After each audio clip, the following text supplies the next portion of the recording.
that there are some animals always more equal than others, right? I know that. Like today, our tyrants, governors, mayors, and all of the public health bureaucrats, politicians, we get told, stay home, no travel, don't say goodbye to your loved ones, and shut your business for public good.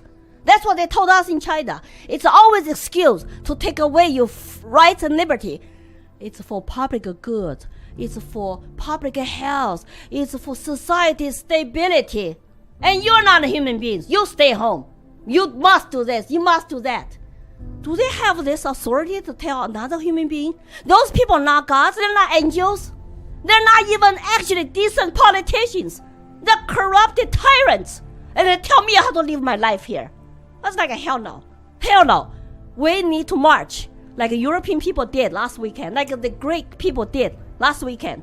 We, people who love freedom, who have human dignity, need to unite in the world. There are so many tyrants, all want to become the rulers, the masters, to control us, to have so much power. Isn't that nice? Like a Lord of Ring, I'm going to wear this one ring. I have unlimited power. I watch those movies, it's like, wow. Absolute power corrupts.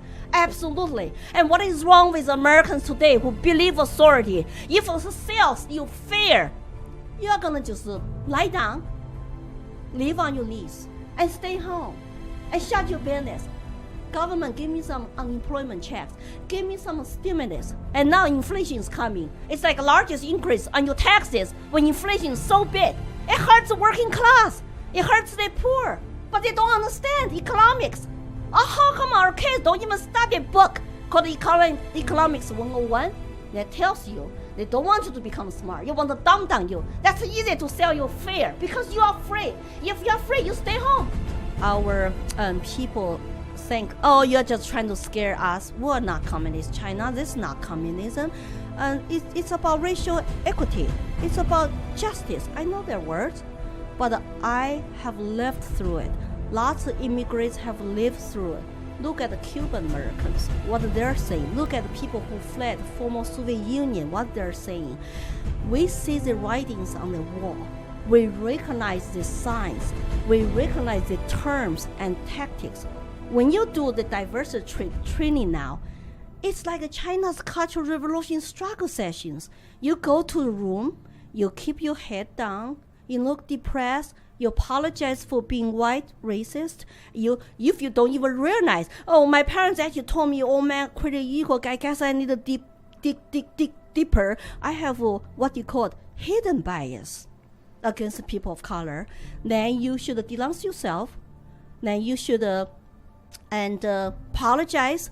And the public shaming. Have you seen public shaming last year during the riots and lootings? Public shaming, and people take knees and all that.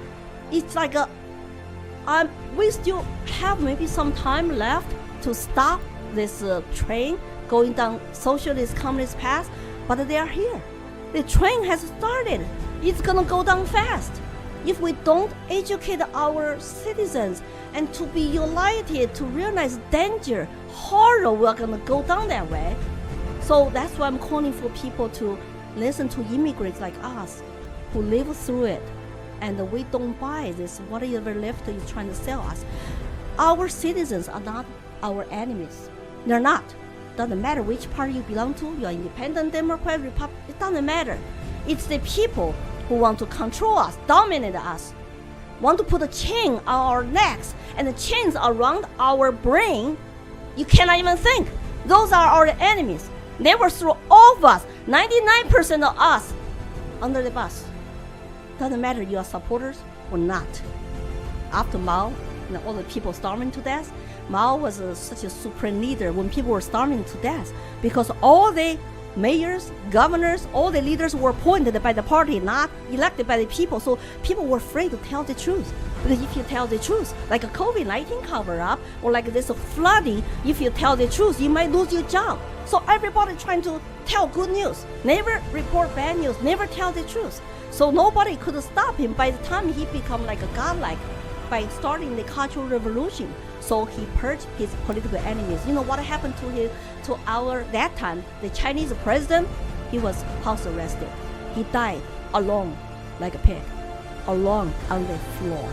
His name is Liu Shaoqi, President of China. So Mao was not the president? Was he just a guy, just some guy? He was a military commission chairman. He was a Communist Party chairman. Those two jobs, one you control the party, one you control the guns. That's another similarity I see with today. Law enforcement go down, and almost like one party control now, work military.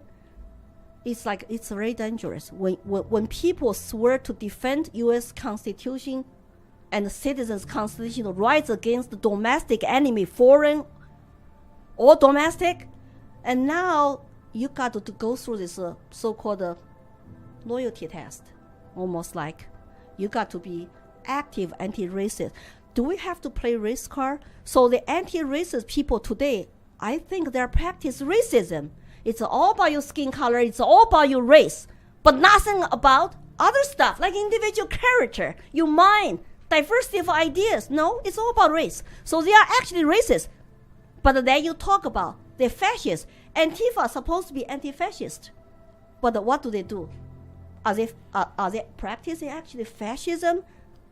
I think they are, because anybody who against them, you can get threatened. Mafia can come kill you. I have a public page, Lily4Liberty, Lily 4Liberty. Lily4Liberty sounds very good. And my Twitter is also Lily4Liberty. That's where I was found by Lydia. Mm-hmm. And my YouTube channel is Tang Williams. If you're not on Facebook, you can always follow my YouTube and subscribe and share, because it's very educational, especially you have young people who really want to learn more. Like some of my interviews, people will write to me, "Oh, Lily, after your interview, actually, I started to rethink about BLM I used to really support." Because they start to hear, "Oh, trend Marxist, what does that mean?" They start to do research. So it's very encouraging. So I will appreciate you go share my stories and follow me. And thank you, Tim, for having me tonight. Absolutely. Thanks for coming. Thanks, Lily.